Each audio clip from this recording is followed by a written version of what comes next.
I know it must have been disappointing not to win the actual Oscar, but it is still such a win.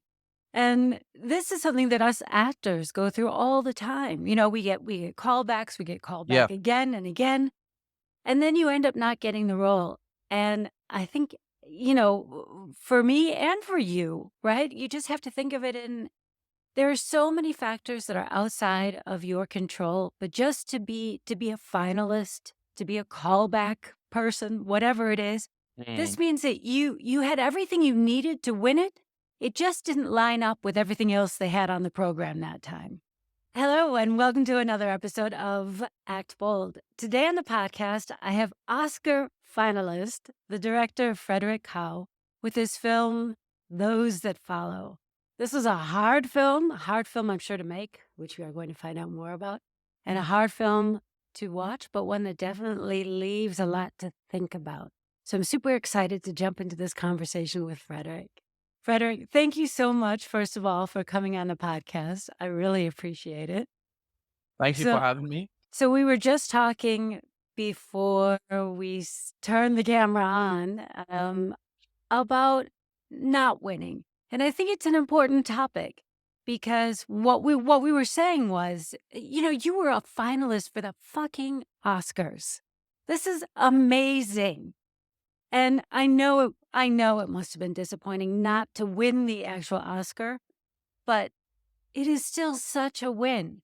And this is something that us actors go through all the time. We get callbacks, we get called Yeah. back again and again, and then you end up not getting the role.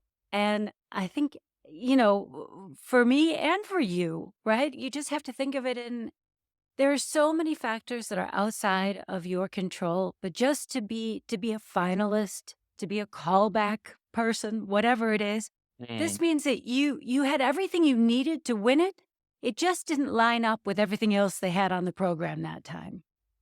Absolutely. I mean, yeah, no, thank you so much for those kind words. It definitely, It's the truth. it helps for sure.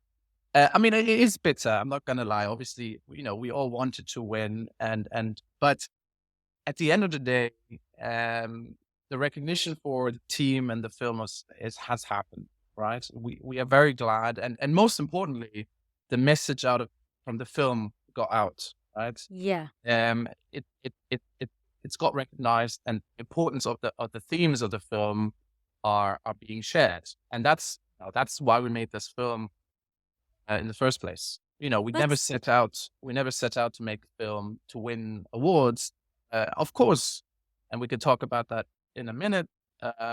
We make films and we make short films at film school to help our careers, and that goes without saying.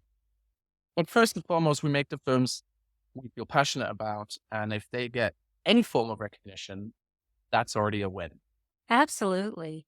And frankly, it's just about, it's one of the world's most highest recognition. So For sure. mission accomplished. You know?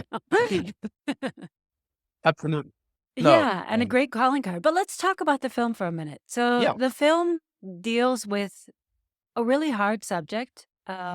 Do you want to explain it, or should I try and wrap it up in a sentence? feel free to wrap it up. If there's Okay, anything I need to it's add, I'll come in. okay. It's basically in neo-fascism, neo-Nazism, but it's dealing with this prevalent problem, not just in Germany, frankly, in America, very much as well. In the police departments, really, which I mean, I just got chills thinking about that, where where there's this really right extreme movement happening, and people, for political reasons, for social reasons, are afraid to speak up, and so it keeps spreading. Mhm, mhm. Did I miss anything? Did I no? No, I mean, Okay. yeah, that's the theme of the film for sure. Yeah. So I have to ask because I mean, just you're obviously of a younger generation. Mm. But I know, like, our friends who are probably old enough to be your parents, but they're the Germans are always like, "When is this gonna be done? I want it to be done.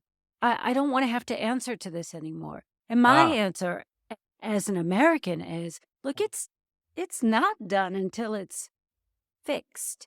And the people who are Mm, broken get to decide when it's fixed. mm, for sure. I mean, so you're referring to the specific German history as well here. Yes, because it comes up, obviously. It's For part of sure, it. of course, it Yeah. is. It is a. I mean, as you mentioned, it is a problem elsewhere. Obviously, you know, Very we much. have it all across um, Western countries. But obviously, it has a specific connotation and a specific importance if it happens in Germany Y- for obvious reasons, right? And and first of all, you know, I think I can confidently say that the Germans are very careful and Yeah. very particular about, you know, they are scrutinizing everything Yep. according to what is appropriate and what is not. So, but nonetheless, these things happen and they crack, you know, stuff it. And it's particularly in the last years, there's a trend in Germany and a risk of this reemergence of this right wing thinking.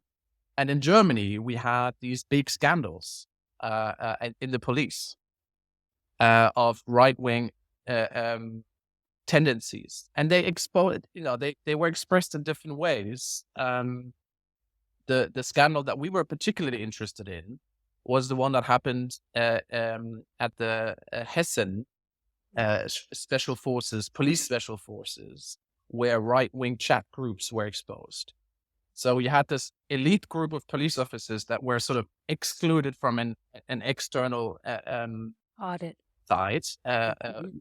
and suddenly their private chats got public, and it's different reasons why that happened.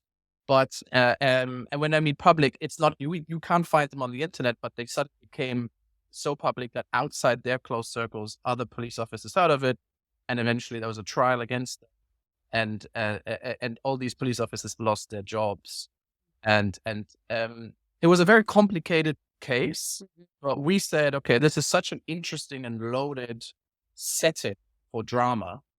How can we find a good story to sort of uh, uh, get in an internal perspective about Yeah. this dynamic? And one thing that I found so intriguing about the film is that you used, this married couple Mm, to really kind of show both sides of it. So the wife was horrified and really wanted her husband to do something about his boss. His boss was the one. And he was felt like he was stuck in the middle. Like he was, he didn't want to risk caring for his family, right? mm, His income, his job, his mm, friendships. mm. And I don't know how much I can say about the film. I don't want to give any spoilers because I'm going to put the link to the show in the show notes if that's Yeah, okay. please. Yeah. Yeah. And so I don't want to give too many spoilers. So but I do suggest you all watch it. It's Mm. it's not long. What is it? 28 minutes or something like It's that? 28. Yeah. Yeah. Yeah. Yeah. It's not long and it will fly by and it will definitely give you something to think about. But I love films. I love these kind of characters. I love these kind of Mm. films that really make you explore all sides of a problem Yeah. and No, that I where mean, you yeah. and where you see that nobody is necessarily all bad. Maybe we didn't get a chance because it was a short film to explore the boss who was like the Mm, perpetrator of this, neo-Nazi movement. But mm. but I also think that that is interesting because something is making him feel like he needs to do that, right? Yeah. Not Absolutely. in any way, shape, or form that I'm sympathizing with that, but just make that a little clear right Yeah. now. Yeah. No. No. Of course. Yeah. Yeah. Yeah. Yeah, No. but No. I I mean, don't believe that they're all bad people or all good people. and yeah. Sorry, I'm trying to sort of come in here because I think you're saying something so. It makes me really happy because it's something that we try to do, right? We try to tell a story that's not black and white, that is gray and has all this ambivalence about the characters, and it's not, and that we're not sort of making this simple statement about these groups and these risks, because it's way more complicated than that. You know, it's not just simple, oh, we have Nazis in the police and it's a question of, oh, we're all turning a blind eye on them. That's not the issue here. The issue is it's much more subtle. It's much more complex. And that's why we came up with this character.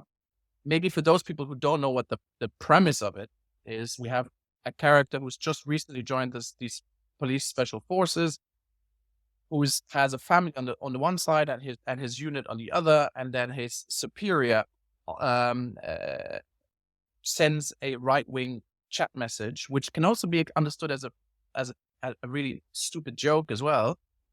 And our protagonist's girlfriend sees it and hands it in. So it becomes suddenly a big affair, and the protagonist has to decide between his family and his unit, and is in a huge dilemma. And it, without spoiling anything, becomes quite dramatic.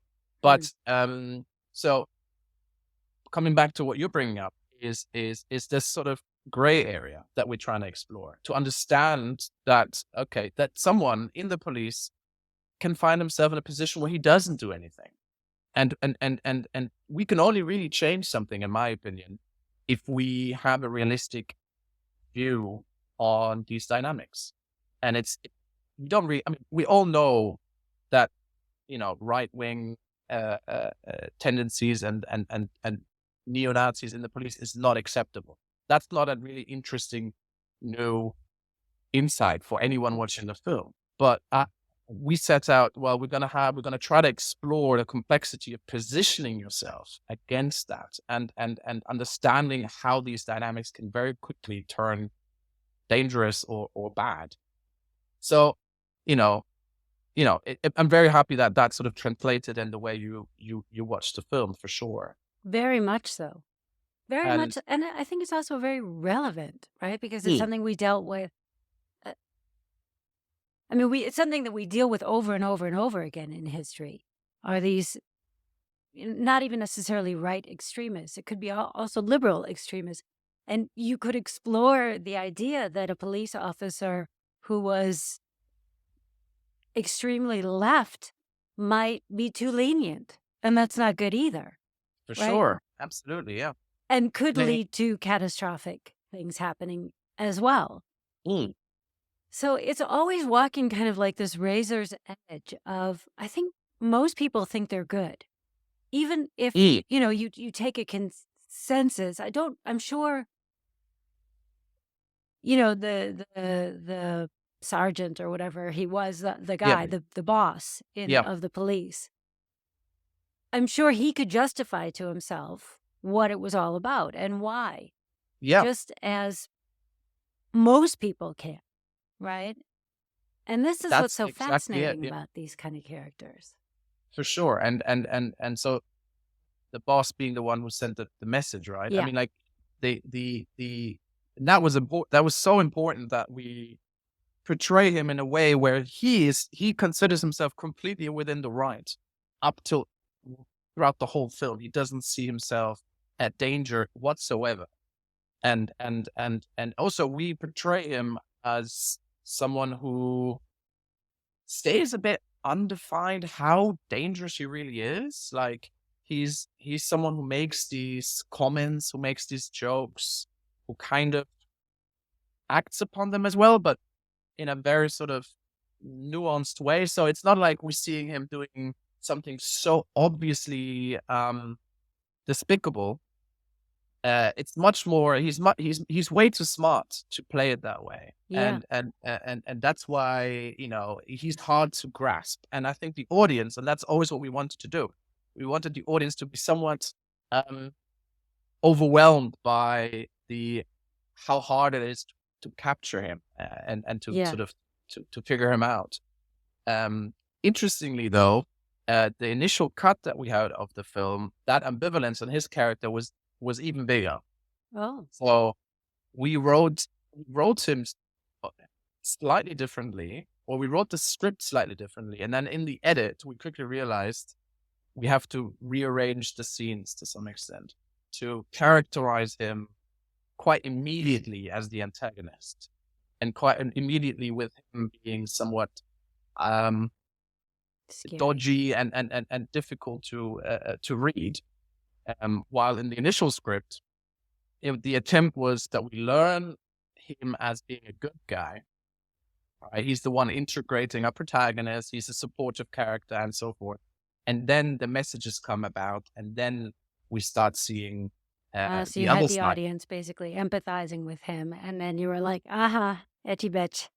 That's it. So, but when we cut that first edit and we screened it to our friends and the school, and the ambivalence and the gray area was too much. It was too large. Like the audience was overwhelmed by the amount of questions that were raised. So we like, okay, we got to rearrange it. We got to make him quite clearly the antagonist of the story and position our characters accordingly to him. And then we can have the conflict unfold. And we still found that there's still enough ambivalence and gray area in the film. So there was never a need to make it so much, to keep it so uncertain for so long as it was laid out in the script. Mm-hmm. I find that really fascinating. So you had basically shot the entire film. The actor didn't change anything. It was just his performance was changed in the edit.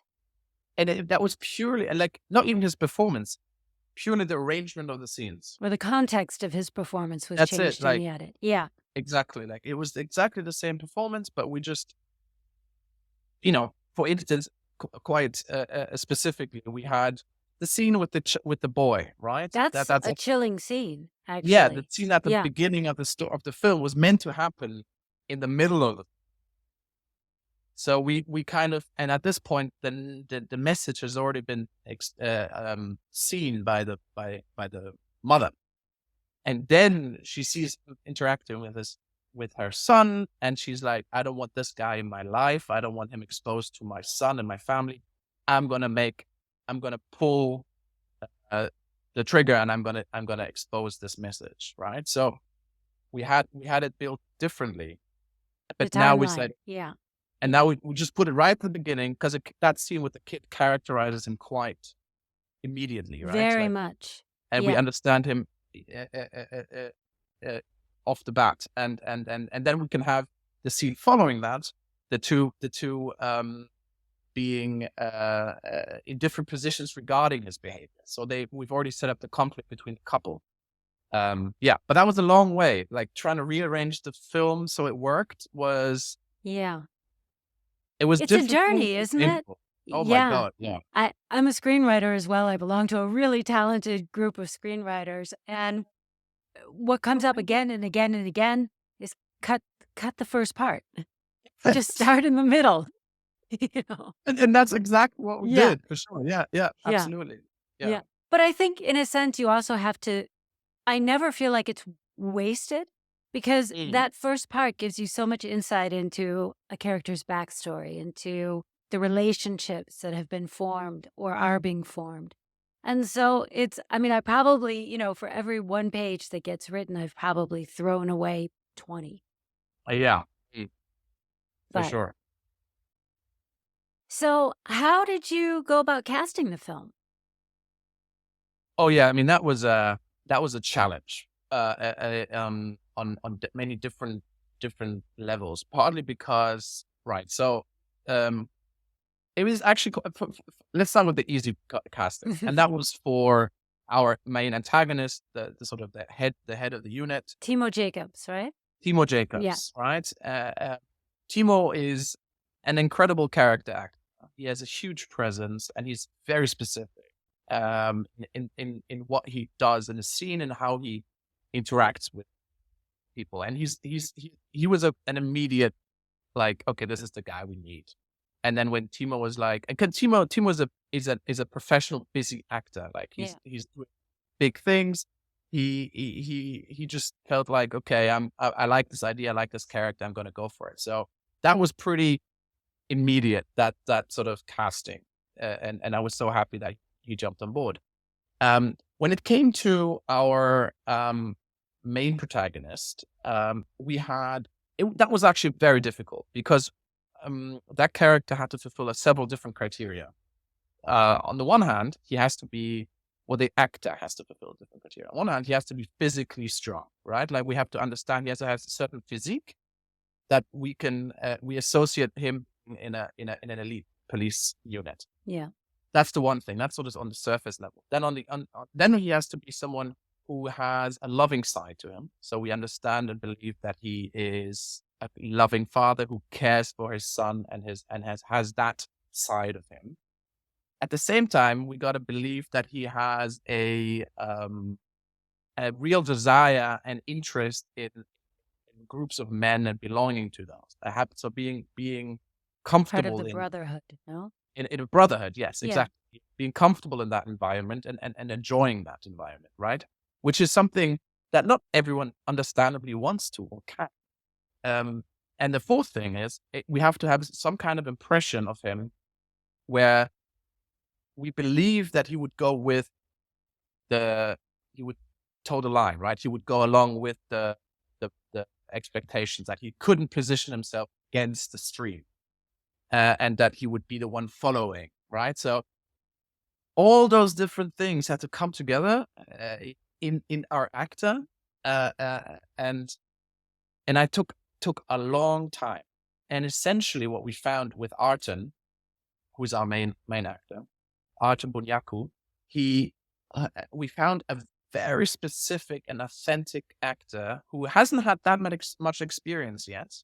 And the thing I saw is a showreel clip of his when he was like 16, right? Mm. So he's now that's like 7 years later or something. And he was like 16, and he had this, and he was still it was like his first scene, and he I think it was immediately like a TV series.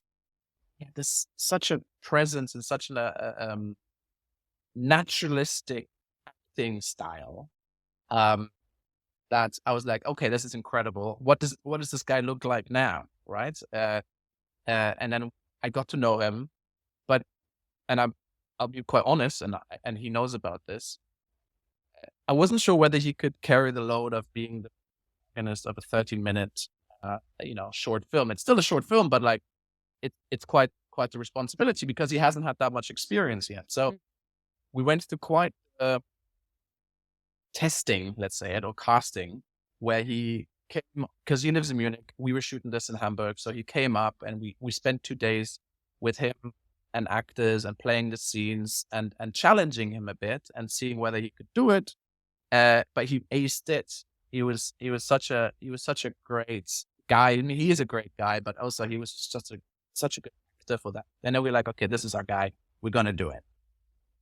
That was only 2 weeks before shooting, Oh, right? wow. So this was quite late. Yeah. But when it came to casting our female lead, we essentially were 2 days before shooting, and we still didn't cast her yet. And Why is that? Had you just couldn't find someone, or you had put so much well, attention the on the thing is, protagonist, or? also here, we had. Well, I wanted a very specific thing, right? Let's put it this way. I was worried of a very specific thing. I was worried that we had, because she is obviously the sort of the moral beacon of the film. She represents the audience's moral views on what is right and what is wrong, right? It's not our protagonist, it's her. And she, but at the same time, we all know that characters who are all like, you can't do this, you can't do that, and you have to be right, are so annoying, and you lose interest in them immediately, because those kind of characters are never interesting, at least to me. The ones that come around and police everything according to what is right or wrong. There's no complexity in that. So, but at the same time, she has to be that person. She has to occupy that role. So I was looking for someone who on the one hand, I could believe that she would position herself very strongly, and she would be firm, and she would be confident. And at the same time, we would find her extremely warm, and we would immediately like her. Like, we would find her positioning doesn't come from like a moral high ground, but from a true source of, I want to protect my family Mhm. and I want to be, that's why I'm not going to tolerate it. I think there's a fine line there, right? I think you did a really good job of setting that up with that opening scene with Timo and the child, where he's not doing anything wrong, but there's something very threatening about it. Yeah. And she watches him and she's like, oh, hell no. No. Mm, And so you can see that this is like this visceral reaction from her, just as a mother. No way. This man is not going to be near my child. And exactly. and I think whether you have a child or not, you can understand that. I mean, this wanting to protect someone that you love from something they don't understand. That's it. Yeah. And so finding that balance, right? So we were like 2 days before shooting, and I had a few actresses that I wanted to get before, but their scheduling was off. Right? They couldn't do it. They were really interested in the project, but they couldn't do it. I bet they're But I kicking didn't. themselves now. Yeah, maybe, yeah. But they had other obligations already, Yeah. and but I didn't want to go for anything that didn't fill that perfect sweet spot, right? Also, I mean, one thing we always have to have that when we cast, especially couples. I always have to have that sort of gut feeling, like, oh, I can see them both together as well. Like I can see them being a couple, and it turns out they were getting on so well that it immediately clicked, and that sort of intuition was correct. But 2 days before shooting, we still didn't have a main actress. I knew we were going to start shooting on like 5 days into shooting, so I had like roughly a week. Then I find Elsa Langnese, who's the main actress, showreel online, and I was like, "This is perfect. She's the one." I messaged her, and she was a bit overwhelmed by it because I was like, "Well, we shoot in 2 days, and you'd have to be in Hamburg in 7." And she was like, "Okay, I'm gonna read the script. I'm gonna get back to you." And then we shot one sort of demo tape, and which she absolutely nailed. And then it all came together very last minute. Wow. Um, So but you were doing all the casting yourself then? The school doesn't have a absolutely casting director for you. no, no, Wow. no. We don't have casting directors. No, Hmm. it's just me looking at hundreds and hundreds of headshots and showreels. I'm sure you learned a lot through having to do that. Was that the first time that you've No, No, okay. So you've always. been doing this throughout your entire school career. So far, I've never had anyone else help me with the casting, put it that way. Obviously, you have team members who are who are very involved, and I can ask them and I can get input, but the whole scanning and finding and then setting up and casting is all done by ourselves. Yeah. Wow, wow. Okay. So I'm curious about that as well. What sort of things were you just starting very general and then getting more and more specific, or how did the casting process work for you? Because it's an extremely time-consuming thing to Oh do my God, casting. it's Yeah. it's so it I've is helped a so couple of friends on their films and they're just like, wow, hats off to casting directors. It's really, yeah, no, it is in a lot of ways it's a beautiful job being a casting director. Like I find that um uh sort of going out and trying to find the right actors for a role, I find that really satisfying, right? I really enjoy sitting at my laptop and like opening up this platform and starting to look and getting an impression of all these different people and very time consuming, and it can be very tiring. But in a lot of ways, it feels like you are all options are open, right? Like you suddenly have this, you've written a character, particularly if you've written the script yourself, you can suddenly start seeing all these different colors of that character by yeah, just seeing the show reel, yeah. right? And a lot of times, coming back to how do you approach this casting, I don't know. I'm still at the beginning of my career, but it's so much gut feeling. I think like it's a deep feeling. Like, all right, I had something in mind for the character, and then sticking to that, but at the same time being open to what and someone else can bring along. And then if you see the show reel, you have a gut feeling, okay, this will work or this can work. Mhm. I'm interested in this person. I'm going to reach out to that person. And yeah, when it comes to casting, I've always had my intuition and my guts lead me.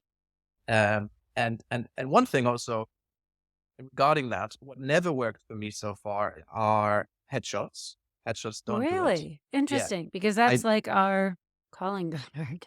So I know, what is it about headshots that doesn't work for you? I'm curious about that. I for- it sounds hard, but most of the time people don't look like they look on the headshots. Oh, well, that's a huge mistake. Yeah. I mean, like Yeah. that's just unfortunately the case. And at the end of the day, like the vibe and the way someone holds themselves, the way someone talks, the way someone moves, the way someone uh, their face moves. That's what matters, and that's what I can read, and Yeah. I can register, and I can compare to what is written on the page, and then to that person. And I can't do that with a 2D image. Yeah. Maybe some people can, and obviously, it's not like headshots don't matter at all because obviously, when I filter through that sort of library of different actors, it's the headshot that will open up me clicking on thumbnail, right? Yeah. So, Yeah. but I click on a lot of thumbnails, put it that way, right? And then fortunately, sometimes when young actors don't have a show reel, then it's a real shame because I would never cast them.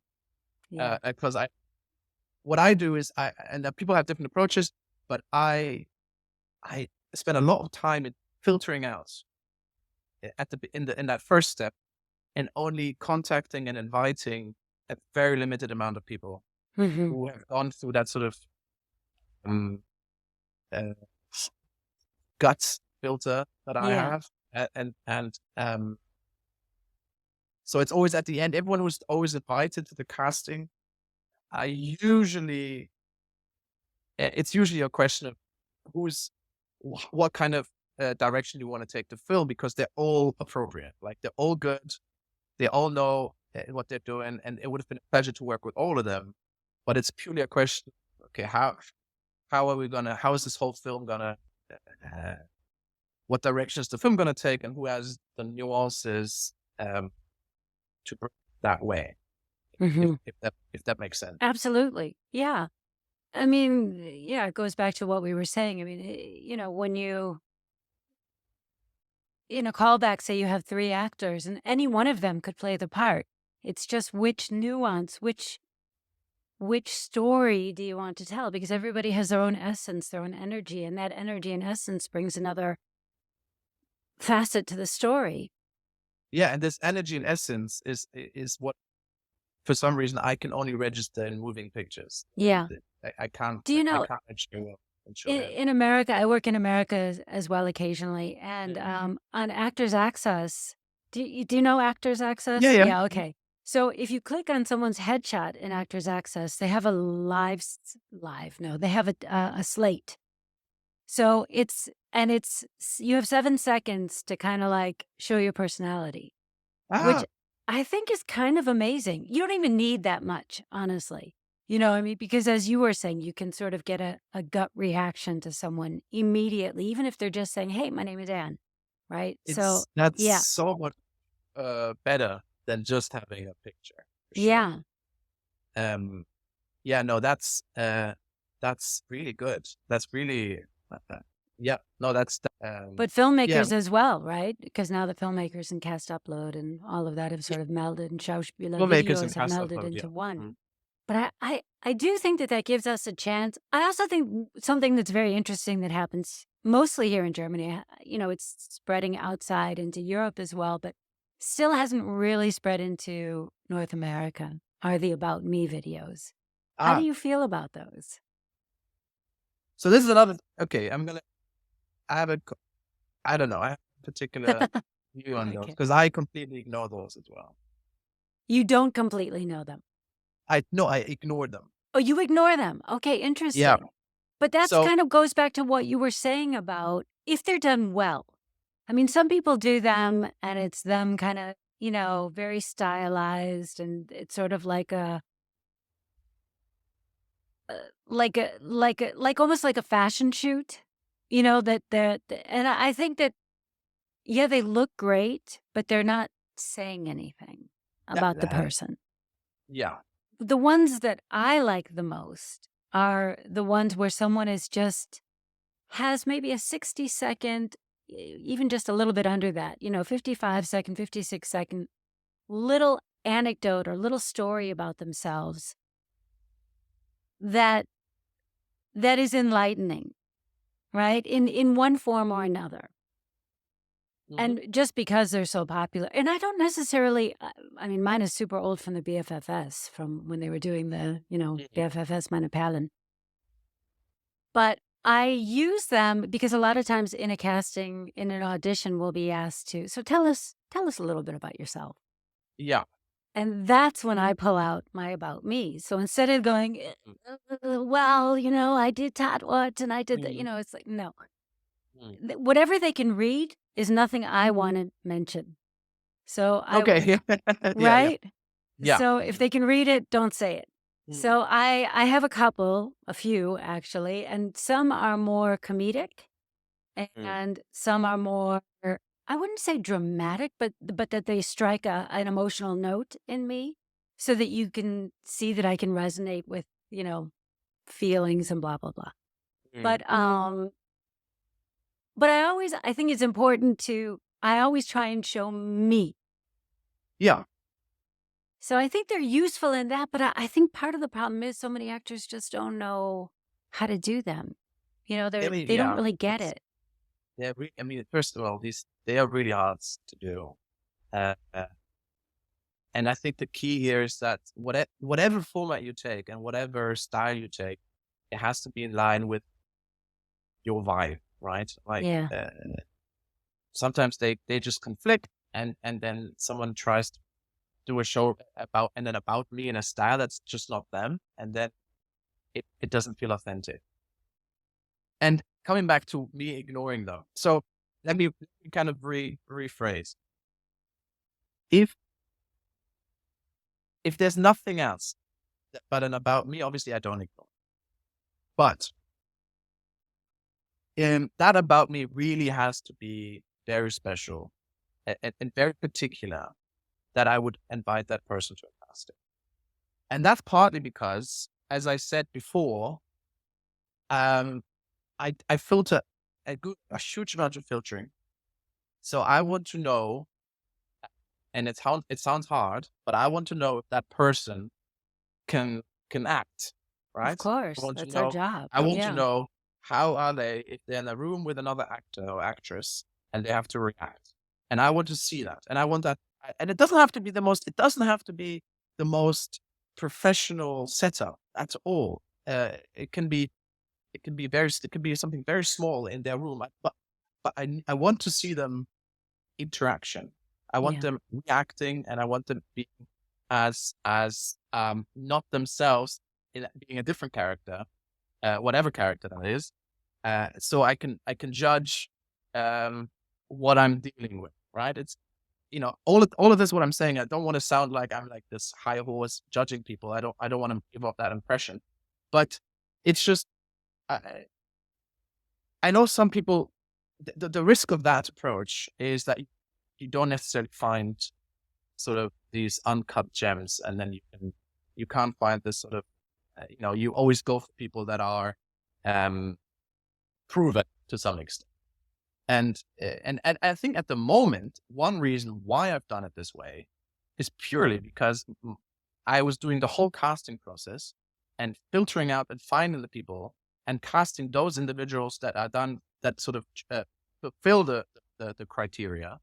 That's already so time consuming when you're also preparing for uh, your other responsibilities in preparing a film, that I kind of make my life a bit easier that way, right? Sure. So it's also like an efficiency thing where I filter people out that I know that they bring a certain amount of track record, and that they have proven themselves in front of a camera, and that gives me the confidence to then say, okay, now I know they can do it. Now it's a question of how can we come together? Is there is the right fit for the role. And yeah, it's to some extent it's a time issue, and at the same time, um, but then at the same time, for instance, for our protagonist in our film, you know, I couldn't find someone who fulfilled all those criteria, and at the same time has already proven themselves in front of the camera and has a degree of professionality in their sort of filmography. So we went out and we casted him the proper way, right? Come down, we did several rounds and all that kind of stuff. So sometimes when it doesn't work, you got to resort to the sort of grassroots casting process that is probably more the way it's done when you are producing bigger budget films. Yeah. So did you have any rehearsal on that, or how did that go? No, no rehearsal. No. Wow. So only on set, obviously. Yeah. So we didn't have much. I mean, okay, not again that casting process of our main actor. We used scenes from the film, so that was a form of rehearsal Mm. for him. But we didn't do any rehearsals prior to the shoot. We went straight on set, and then we obviously rehearsed on set. Yeah. Yeah. So what's next for you? So right now, so I've graduated now, right? So Congratulations. like, I'm out of film school. I've as you do, I've moved to Berlin. Oh, you did. Um, Okay. I was wondering. Yeah. Everybody's in and Berlin. Yeah. everyone does that. I mean, for me, it was option between going back to where I'm Oh, is that from. where you're And from? That's where yeah. I am right now, is in Munich. Oh, Yeah. nice. Yeah. Great. So I'm gonna be back at next week because obviously the Oktoberfest, and I don't want to miss that. At least, Yep. Opening yeah. day. I was there. Really well done. Yeah. Nice. Well, my Where did you go? husband, you know, What tent did you go? we were in Kefas. Ah, nice. Yeah, Yeah. that's Yeah. right. But yeah, so graduated, moved to Berlin, and now I'm developing and kicking off different projects that will hopefully lead to my debut film. So that's sort of Fantastic. the main. Anything the main- international? Sorry. Anything international? Or are you sticking Uh, with German language stuff, or? Yeah, so it's very mixed. So we have one project that's international that we're kicking off. I'll send you my stuff later. But the other things are mainly Germany. Uh-huh. But I am because obviously I studied in London before, right? Yeah. And I was in boarding school in the UK and so forth. So I have a bit of a connection to Britain. So now that I've graduated, I'm kind of starting to reach out back to the UK Yeah. because I wanna develop some stuff there. And I know people and I have colleagues there. So, but being in Hamburg for the last 2.5 years and being so intensely in that film school, that connection kind of got lost. So I'm trying to rekindle it. And then from there, obviously, if everything goes as hoped, more international projects might emerge. Mm. But at the moment, it's still very German centric. The stuff Yeah. that I'm trying to get made. Put it Mm. that way. And are these films that have sort of similar themes, or totally different from those who follow? So it's very different. Well, they're very different, also very the same. I mean, like the stuff that I'm interested in, or the stuff that I've always made in the past, the films and the stuff that I'm interested in, always combine essentially three things. And all the projects that I'm now working on and kicking off follow those three things. And the three things are, I'm interested in this. All this stuff sounds banal. It's nothing's out of the blue.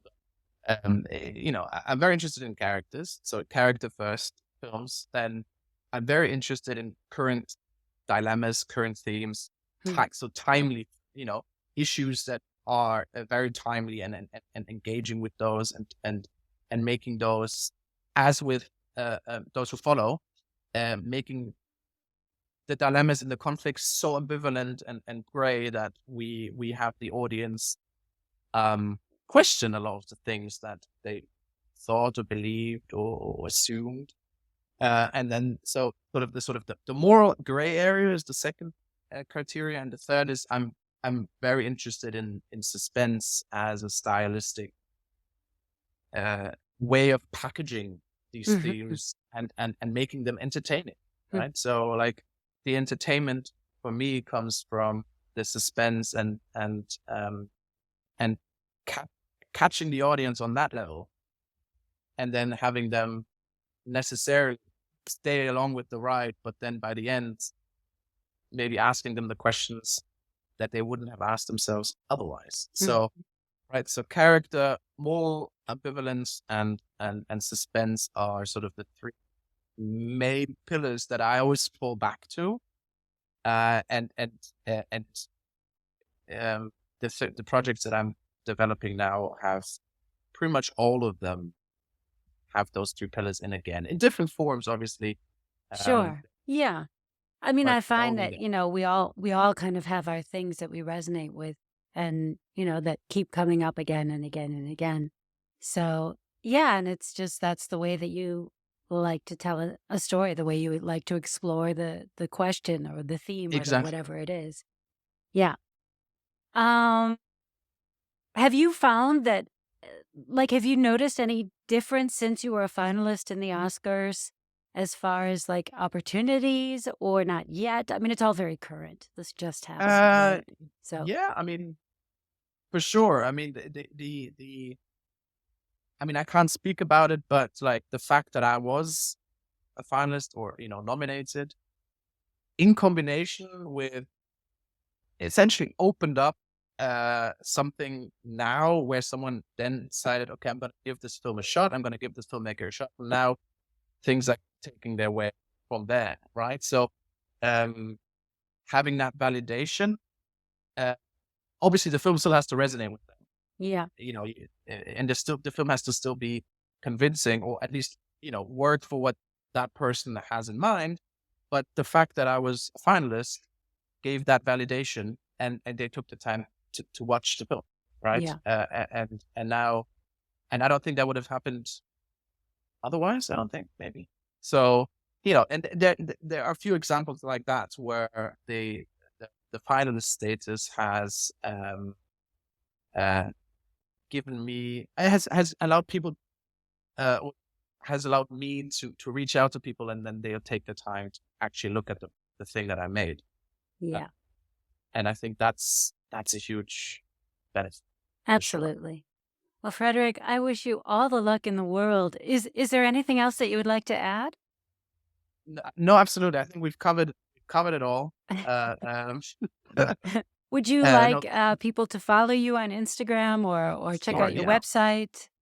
So yeah, on Instagram it's just Frederick Cow, and if KAU?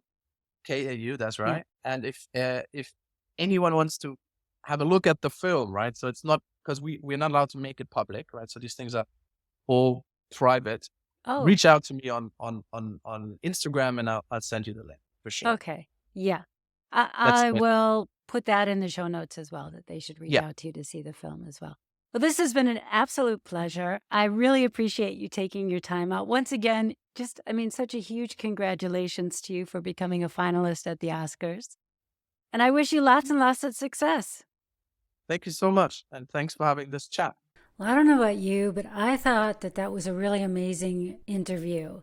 My biggest takeaway from that was that we need to be a little bit kinder to ourselves and accept that a near win is also a win, especially in this industry. I know so many actors that get down on themselves when they don't book a job, but they've had a callback. Transparency here, myself included. I recently had a callback for a huge thing that, of course, I wanted, and felt really good about my callback, but ended up not getting it. And I was kind of down on myself for a while. And the truth of the matter is that is also a win in itself. It may not be a monetary win, and I may not be able to add it to my credits, but it's something that I know that I was good enough to do that part. Otherwise, they wouldn't have called me in a couple of times to audition for the role. And it just sort of boiled down to things that were out of my control, just like with Frederick not winning the Oscar this time. You know, sometimes it just depends on who's in the lineup with you. And that goes for us too as actors. So keep that in mind as you move on. You stay your bold and beautiful self, and I will see you next week.